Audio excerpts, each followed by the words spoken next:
Okay, I know. Don't hate on the hat. It's for a reason. Okay. Like basically it started like forward, but then I had the light there, so it was like creating this huge shadow on my face, and it's purely out of laziness because I don't want to shower before I do this review. Okay, what's up guys? My name is Josh, and today we're talking about the SMSL AD18. This is a really cool amp. Really neat.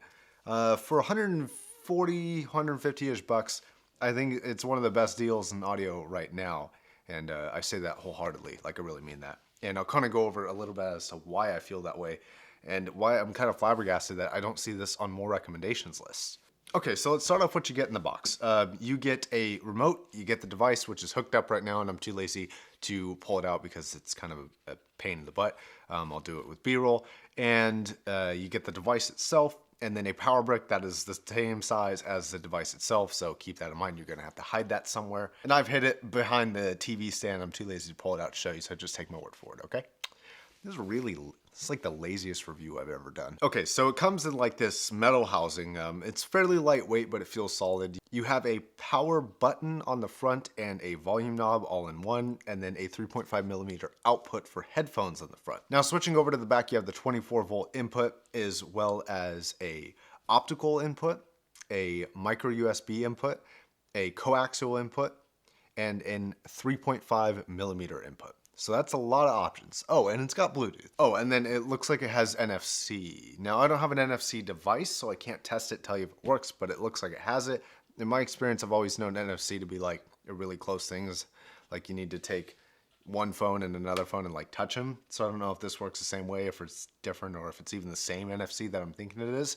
I don't know. Either way, that's something that was on there, so there it is. Okay, and then for outputs, there's only two outputs. You have speaker right and left, and then the headphone out that I already mentioned. So now that we've gone over the build, all the ports, what do I use this thing for personally? I use this for home theater. Why? One, because it comes with a remote, and two, because it powers those K-bosses like a caboose. That was such a bad joke. Okay, sorry, I had to make it. Me and DMS3TV were kind of like, we were talking about what could power the K-bosses because they're kind of difficult to power. And originally I brought up the AD18, and he actually recommended like an Onkoi or Onkyoi or Onkyo, whatever it is, receiver. And he thought that would, and I was like, I don't know, I'll get this one and see if it works. See if like it's enough to power it. And to my surprise, it was more than enough to power it. I haven't taken this thing above 30 out of a 65, like, so it has a 0 to 65 like volume control. You can go all the way to 0, all the way to 65, 65 being the most or loudest, right? I have not taken this thing above 30, and the only time I've taken it to 30 is for the test that I'm about to get into right now. I set a microphone in the exact listening position I would be, height and everything. Now, it's not really to test quality. Actually, the microphone's limited to, I think it only goes down to 50 hertz. I could be wrong. It's the Shure VP83 or something like that. I just wanted to test loudness. Now, I put an iPhone on the TV stand at max volume and played a song. Then I turned to the AD18 with the K-bosses, and I turned the volume up to 20. And then I turned the volume up to 30, and that's what you're hearing now. As a kite by then, I'm gonna be high.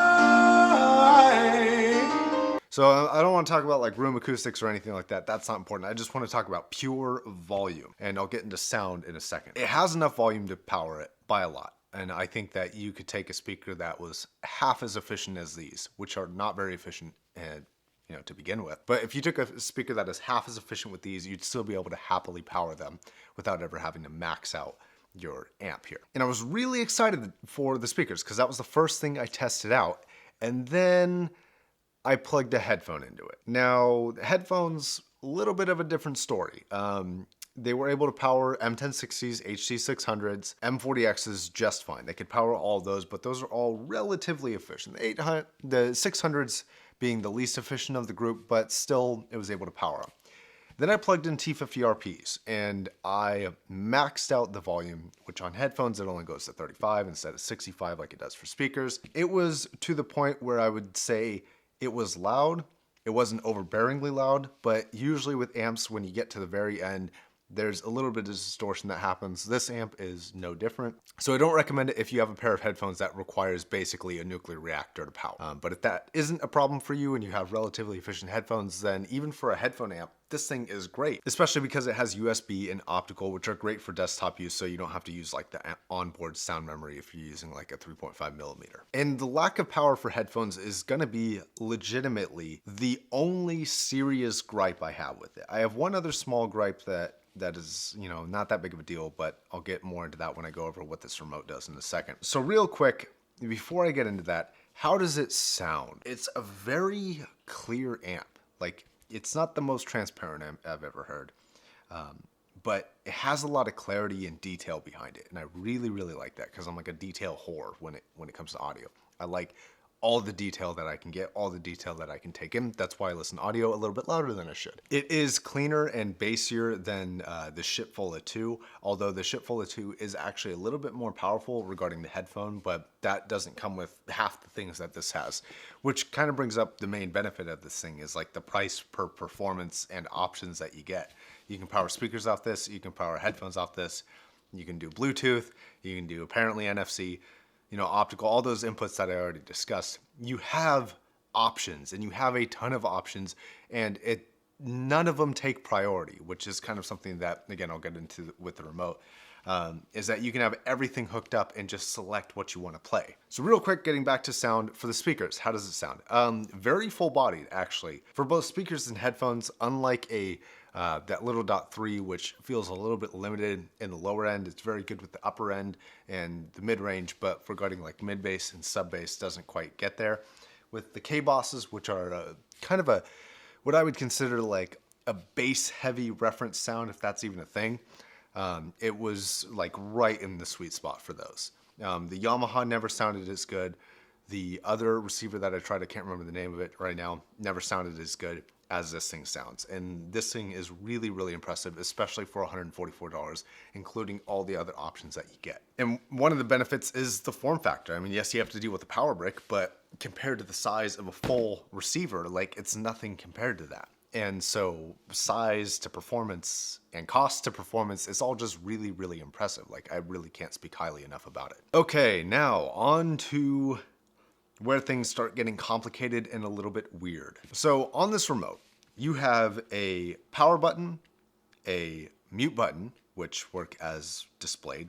Then you have an up, down, left, and right D-pad and a center button. And then what looks like a download button and a function button below that. And then you have an A, B, and C button. Now, I believe that this remote was manufactured in bulk and sold to multiple different companies, and they just posted SMSL logo on it. I don't think this is specifically designed for this device.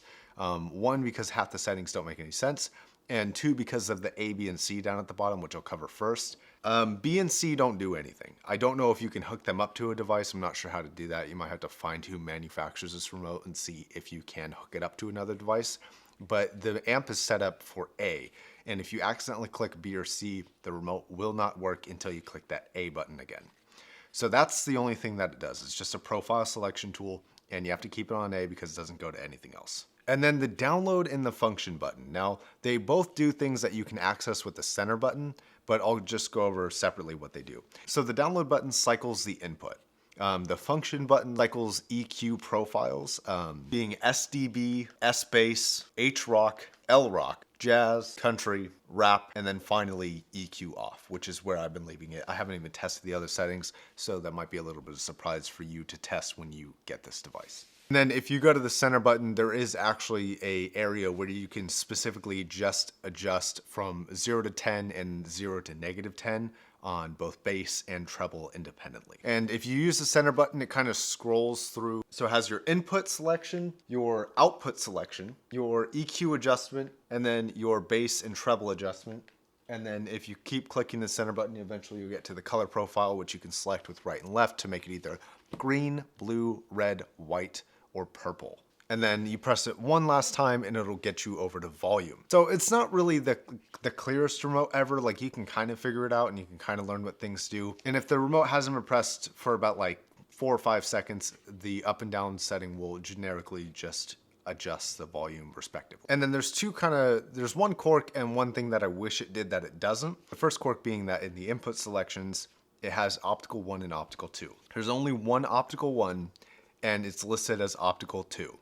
Now on the back, if you look at the labeling, it says coaxial optical 1. Now this isn't an optical input, it's specifically just a coaxial input, and there's a coaxial input option in the input selection, and that's what actually works when you click that. So if you plug something into that coaxial optical 1 slot, but you click optical 1 in the input selection menu, it doesn't play anything. You click optical 2 and it plays the optical 2 input, or if you click the coaxial input, it plays out of the coaxial input. So kind of weird, not that big of a deal, just like kind of an extra menu setting that doesn't need to be there.